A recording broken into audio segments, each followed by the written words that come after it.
Assalamualaikum warahmatullahi wabarakatuh. Saya Muhammad Faiz Ardiansyah, NIM 102200092 dari kelas SC, akan menjelaskan tentang pandangan ekonomi Islam menurut Al-Ghazali. Al-Ghazali sendiri adalah bernama asli Hujjatul Islam Abu Hamid Muhammad bin Muhammad Al-Tusi Al-Ghazali lahir di Tus, sebuah kota kecil di Khurasan, Iran pada tahun 450 Hijriah atau 1058 Masehi. Sejak kecil, Al-Ghazali hidup dalam dunia tasawuf. Ia tumbuh dan berkembang dalam asuhan seorang sufi. Al-Ghazali adalah sosok ilmuwan yang sangat produktif sehingga tak heran jika sekitar 300 buah karya tulis pernah dihasilkan. Pemikiran ekonomi Al-Ghazali berakar dari konsep yang disebut sebagai fungsi kesejahteraan sosial Islami, tema yang menjadi pangkal tolak seluruh karyanya adalah konsep maslahat atau kesejahteraan sosial, yakni sebuah konsep yang mencakup semua aktivitas manusia dan membuat kaitan yang erat antara individu dengan masyarakat. Menurutnya, kesejahteraan atau masalah dari suatu masyarakat tergantung kepada pencarian dan pemeliharaan 5 tujuan dasar, yakni agama, hidup atau jiwa, keluarga atau keturunan, harta atau kekayaan, dan intelektual.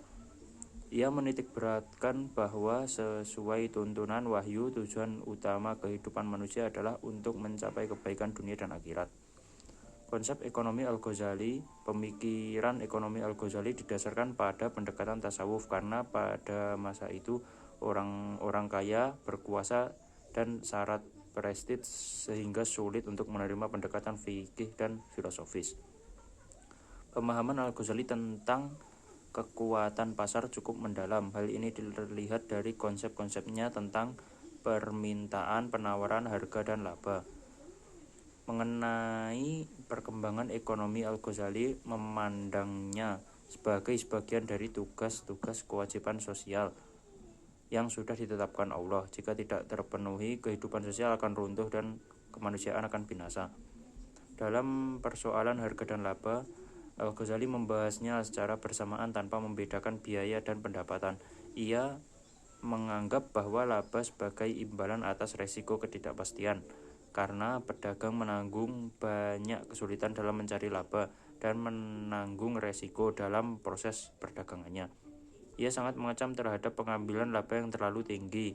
Menurutnya, jika seseorang pedagang menawarkan harga yang lebih tinggi dari harga yang berlaku, maka pembeli harus menolaknya. Secara jelas, ia pun menegaskan bahwa laba normal adalah 5-10%. Pandangan Al-Ghazali terhadap permasalahan moral atau etis sangat dalam. Ini terlihat dari konsepnya tentang etika berperilaku dalam pasar atau perdagangan. Secara khusus, ia melarang mengambil keuntungan dengan cara menimbun makanan dan barang-barang kebutuhan dasar lainnya. Penimbunan barang merupakan kezaliman yang besar, terutama di saat-saat terjadi kelangkaan. Al-Ghazali menyatakan bahwa pasar harus berjalan dengan bebas dan bersih dari segala bentuk penipuan. Perilaku pelaku pasar harus mencerminkan kebajikan, seperti memberikan tambahan di samping keuntungan material bagi orang lain dalam berinteraksi.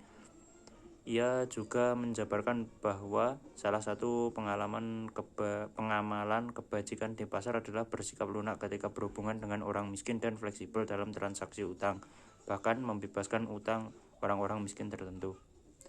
Sekian penjelasan dari saya, sekurang lebihnya mohon maaf. Wassalamualaikum warahmatullahi wabarakatuh.